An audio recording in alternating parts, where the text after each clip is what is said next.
ओम। आप सभी को सादर नमस्ते, जय श्री राम।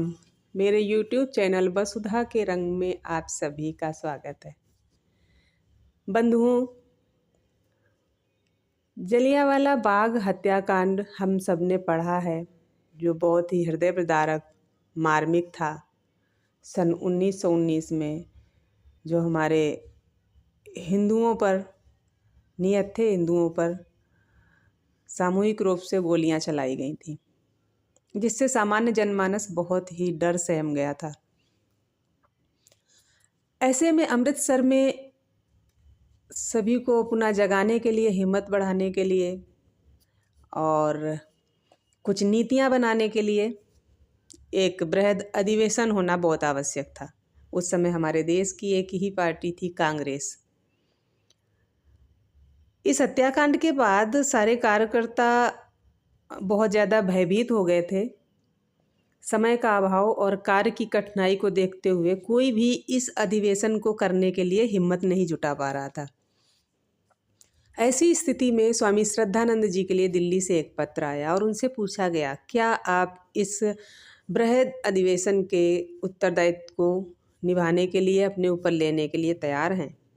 एक क्रांतिकारी सन्यासी स्वामी श्रद्धानंद, जिन्होंने अपने राष्ट्र के लिए, अपनी संस्कृति के लिए, अपनी समाज की उन्नति के लिए, हिंदुओं की उन्नति के लिए जिन्होंने अपने जीवन का एक एक पल, अपनी एक एक पूंजी लगा दी थी, वो भला कैसे मना करते। उन्होंने इस उत्तरदायित्व को सहज स्वीकार किया और फिर अधिवेशन हुआ। उस अधिवेशन के सभापति थे मोतीलाल नेहरू और स्वागताध्यक्ष स्वयं स्वामी श्रद्धानंद जी।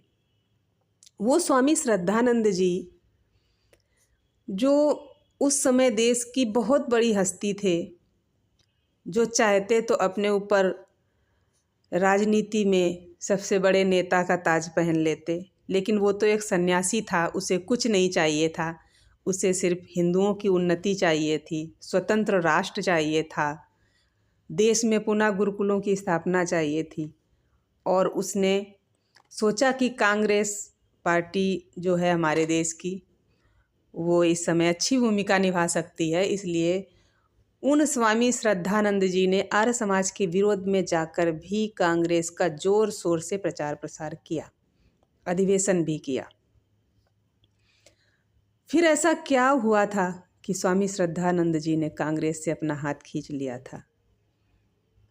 यहाँ तक कि वो आंदोलन तक, सत्याग्रह आंदोलन तक भी शामिल थे कांग्रेस में। लेकिन उसके बाद उन्हें ऐसी क्या अनुभूति होने लगी, ऐसा क्या प्रतीत होने लगा कि उन्हें बिल्कुल अच्छा नहीं लग रहा था और उन्होंने अपना हाथ खींच लिया। तो उनके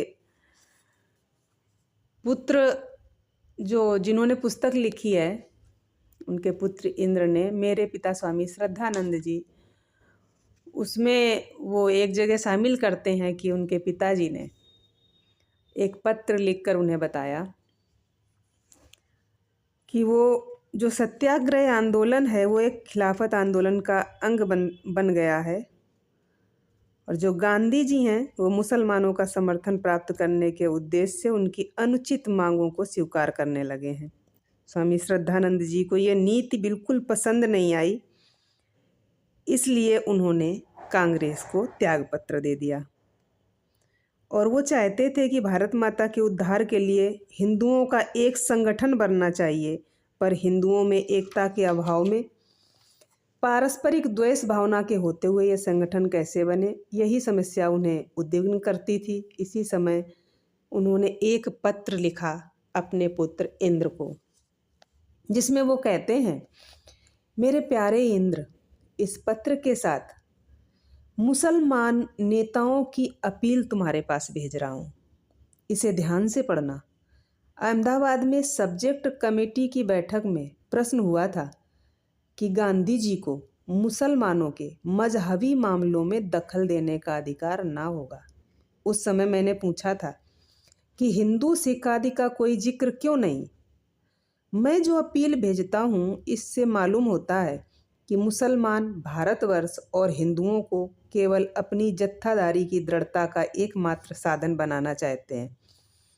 उनके लिए भारत माता पीछे और इस्लामी कल्चर पहले है। क्या हिंदुओं को अपना संगठन ना करना चाहिए? साधारण हिंदू तो एक एक से जुदा है, इसलिए यदि कुछ संगठन हो सकता था तो वह केवल आर्य समाज की ओर से। परंतु यहाँ भी द्वेषाग्नि ने सारे प्रभाव को भस्म कर रखा है। फिर भी आर्य पथ से जुदा यदि कोई संगठन हो तो शायद कुछ बन सके। इस पर विचार करने तथा इतिहासकार आरंभ करने की विधि विचारने के लिए मैं दिल्ली और कुरुक्षेत्र से होता हुआ 1 या 2 फरवरी को कांगड़ी पहुंचूंगा। आशा है कि तुम वहां मिलोगे। 15 को यहाँ का कार्य समाप्त होगा, 16 को अमरावती, 17 को अकोट और 18 को यहाँ से चलकर 19 की रात को दिल्ली पहुँचूँगा। ये पत्र स्वामी श्रद्धानंद जी ने अपने पुत्र इंद्र को 14 जनवरी 1922 को लिखा था। तो स्वामी श्रद्धानंद जी हिंदुओं के कितने बड़े हितैषी थे, ये शायद हिंदुओं को अभी तक नहीं पता है। और हिंदू सदैव अपने हितैषियों को जानने का प्रयास भी नहीं करता है, उनसे अनजान ही रहता है। परमात्मा हम सबको सद्बुद्धि दे, हम सबको संगठित करे। आप सभी को पुनः सादर नमस्ते। जय श्री राम।